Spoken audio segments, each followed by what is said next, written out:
조갑제 TV 시청자 여러분 안녕하십니까. 2022년 8월 18일 밤 10시입니다. 저는 부산에서 기자 생활을 할 때는 경찰서 출입을 했습니다. 부산은 1970년대 80년대에 이 히로뽕 사범이 가장 많은 지역이었습니다. 히로뽕을 밀제조 해가지고 국내에 퍼뜨리는 것보다는 주로 일본으로 수출을 했습니다. 그때 재판정에 가보면은 히로뽕 밀조범을 변호하는 이 변호사가 이렇게 이야기하기도 했습니다. 이 사람들은 애국자다. 왜냐? 일본에 히로뽕을 수출해가지고 외화 가득을 많이 하지 않느냐. 이런 얼토당토 않는 이야기를 할 정도로 히로뽕 사범이 부산을 중심으로 많이 퍼져 나갔지만은, 그러나 이 대한민국처럼 마약 범죄가 이렇게 잘 통제되는 나라는 세계에서도 매우 드뭅니다. 이것은 경찰, 검찰, 특히 그동안에 마약 수사를 전담했던 검찰 덕분입니다. 제가 이 히로뽕을 가지고 한국과 일본을 오가면서 책을 하나 쓴 게 있습니다. 그게 1988년 무렵에 나온 책인데 제목이 코리안 커넥션입니다.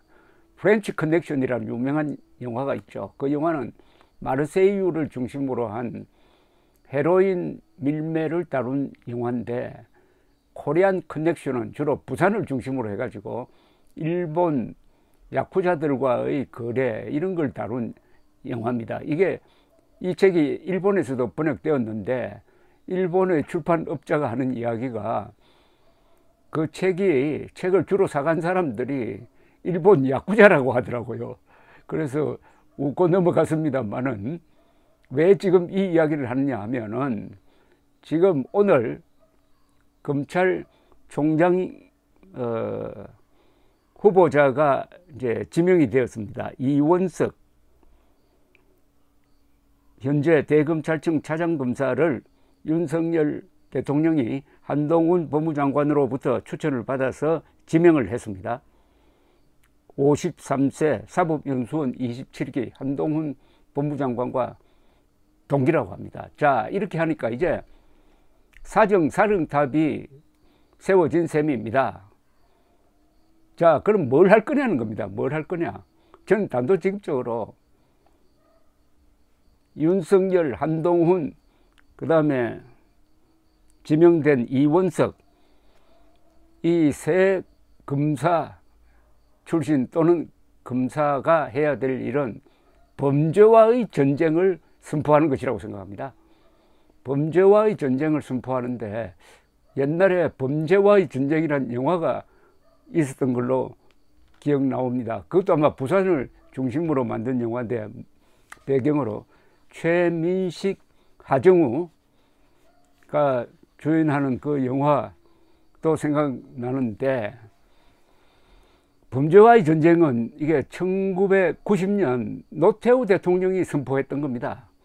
사회 기강을 잡기 위해서 민주화로 느슨해진 사회 분위기를 틈타서 조직 범죄가 판을 치니까 범죄의 전쟁을 선포를 했는데, 그때 기자들은 야, 그거 너무 과격하다. 전쟁이 뭐냐? 아무리 조폭이 나쁘다 그러더라도 이건 뭐냐? 이렇게 이야기한 적이 있는데, 범죄와의 전쟁이라는 영화의 그 부제가 보니까 나쁜 놈들 전성시대더라고요. 나쁜 놈들 전성시대. 지금 한국이 상당히 지금 마약, 조폭, 그리고 권력형 이 삼자의 결탁을 우려해야 될 상황까지 왔다고 봅니다.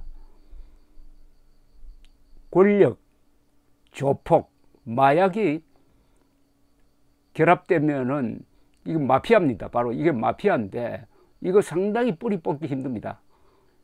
그렇게 되기 전에 강한 검찰권을 행사를 해가지고 요 문제를 해결하기 위해서 우선 시즌2로서 범죄와의 전쟁을 선포하면 어떨까 생각됩니다. 노태우 대통령의 성공한 정책 중에 하나입니다. 그 뒤에 이 범죄, 특히 조폭 수사를 강화하는 바람에 범죄가 많이 줄었습니다. 이 조폭과 마약과 권력형 범죄는 이런 관계가 있습니다. 일본의 예를 들면은 일본의 야쿠자는 전국적으로 한 10만 명이 됩니다. 이 사람들이 히로뽕 밀거래를 해가지고 돈을 많이 법니다. 이 히로뽕이나 마약은 그 원가에 비해서는 판매 가격이 몇천 배나 됩니다. 폭리입니다. 조폭이 돈벌이 하는 제일 좋은 수단입니다. 그러나 일본의 야쿠자와 미국의 마피아는 이렇게 두 개로 나눌 수 있습니다. 마약에 손대는 조직과 마약을 취급하지 않는 조직으로 이렇게 나눠지는데, 일본의 경우에 왜 이렇게 야쿠자들이 많으냐 하면은 바로 히로뽕 밀매로 해서 돈을 많이 버니까 자금이 잘 돌아간다 이겁니다. 한국에서도 그런 경향이 있는데, 그러나 검찰이 수사를 잘 하는 바람에 우리나라에서는 조폭과 마약 거래가 다른 나라처럼 그렇게 긴밀하지 못합니다. 자, 그러면은 정치 권력과는 무슨 관계가 있느냐? 일본의 경우도 일본에서 야쿠자가 왜 저렇게 컸느냐 하면은 일본의 정치인들, 주로 자민당 국회의원들이 일본 야쿠자의 비호 세력이 되었던 적이 있습니다. 또 일본의 야쿠자들이 우리 반공에 앞장서겠다 이렇게 해서 또 우익 행세를 한 적도 있습니다. 이렇게 해가지고 정치 권력과 조폭이 연결되고 조폭이 마약에 손을 대면은 요거 상당히 문제가 됩니다. 그런데 우리나라는 거기까지 가지 않았는데 모릅니다. 어떻게 될지 모릅니다. 그래서 범죄와의 전쟁을 선포를 해가지고 저는 윤석열, 한동훈, 오늘 지명된 이원석, 이 세 분이 힘을 합쳐가지고 나쁜 놈들 전성시대를 좀 끝장내주기 바랍니다. 나쁜 놈들 전성시대를 끝장내려면 아까 설명드렸던 대로 조폭, 마약 범죄는 물론이고 이들을 비호할 가능성이 있는 정치인을 수사를 해야 됩니다. 정치인 수사. 아무리 정치인을 수사하면 됩니까? 이미 혐의가 드러나 있는 정치인이 있잖아요. 뭐 대장동, 백현동, 그리고 무슨 펀드 사건, 이걸 수사를 해가지고 정치 권력과 조폭과 마약이 연결되는 것을 차단해야 된다. 저는 이렇게 생각을 합니다.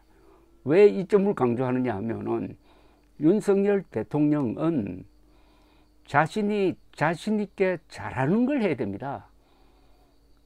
사람이 어려운 문제에 봉착하면은 어려운 문제를 풀려고 하면 안 됩니다. 그 중에서 자기가 잘하는 쉬운 문제를 풀기 시작하면은 나중에 저절로 어려운 문제까지 풀게 됩니다. 순서를 잘 잡아야 됩니다. 그래서 이제는 한국도 범죄와의 전쟁을 선포를 해가지고 첫째는 국민들의 안전을 도모해야 됩니다. 그리고 정치 부패를 막아야 합니다. 그리고 조폭이 활개치는 것을 막아야 합니다. 즉 나쁜 놈들 전성시대를 막아야 합니다. 그러려면은 과거의 전례를 참고를 해 주시기 바라는데, 1961년에 5.16 쿠데타가 났을 때 박정희 대통령이 제일 먼저 한 게 깡패소탕이었습니다. 거기도 조폭들을 다 잡아가지고 목에다가 팻말을 걸고 나는 깡패입니다 라고 해가지고 서울 시내를 한 바퀴 돌렸습니다. 그게 일반 서민들의 박수를 받았습니다. 그리고 1980년 신군부 전두환 정권이 맨 처음 한 일이 삼청교육대였습니다. 근데 이거는 무리가 많았어요. 이 경우에는 깡패소탕은 성과적이었는데 삼청교육대는 억울한 사람들도 많이 들어가서 상당히 그 뒤에 문제가 되었습니다. 그런데 지금 삼청교육대나 깡패소탕식으로 할 수 있겠습니까? 그건 안 되죠. 정교한 수사 기법이 필요하고, 그것은 한동훈 법무장관, 여기 이원석 검찰총장, 윤석열 대통령 같으면 충분히 해낼 수 있을 것이라고 생각합니다. 이 세 사람이 특수부 수사의 아주 명수라고 하는데 사실은 이 깡패 수사는 특수부 수사와는 조금 거리가 있죠. 형사부 소속인데 어찌되었든 이렇게 함으로써 나쁜 놈들 전성시대를 끝장내자. 그렇게 하여 국민들이 편안하게 좀 살도록 하자. 안전하게 살도록 하자. 그러려면 제일 중요한 게 이재명 수사를 철저하게 하는 거죠. 이재명과 관련된 어마어마한 범죄 혐의가 드러났는데도 김오수 검찰총장이 사실은 깔아뭉갠 거 아닙니까? 이제 이걸 다시 수사를 해가지고 거기에 비리가 있으면은 가차없이 법적 절차를 밟아야 된다고 생각합니다.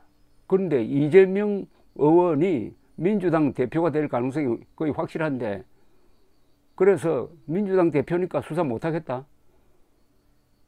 이러면 안 되죠. 윤석열 대통령이 왜 대통령이 됐습니까? 문재인 정권의 실력자, 어떻게 보면 제2인자, 조국을 수사한 게 바로 그 사람을 대통령으로 만들었으니까 한동훈 법무장관이 요사이 어떤 조사에서는 차기 대권 후보 1등으로도 나오는데 철저하게 수사해가지고 범죄와의 전쟁을 통해서 이 국가의 기강을 바로 세우고 국민들의 안전을 도모하고, 그 다음에 가장 문제가 되는 정치 부패를 해결해가지고 나쁜 놈들 전생 시대를 끝장낸다면은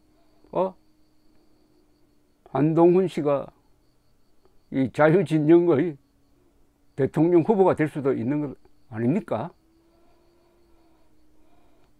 범죄와의 전쟁이란 이 용어는 노태우 대통령이 만들어낸 말이지만은 이거는 계속 써먹어도 됩니다. 그 전쟁이란 말이 좀 과격하지만은 실제 범죄자들은 그 말을 아주 겁낼 것이라고 생각을 합니다. 윤석열 대통령은 지지율 하락으로 고민을 하는 모양인데 자신이 잘하는 걸 해야 합니다. 가장 잘하는 것은 부패 척결, 반역 척결 아닙니까? 감사합니다.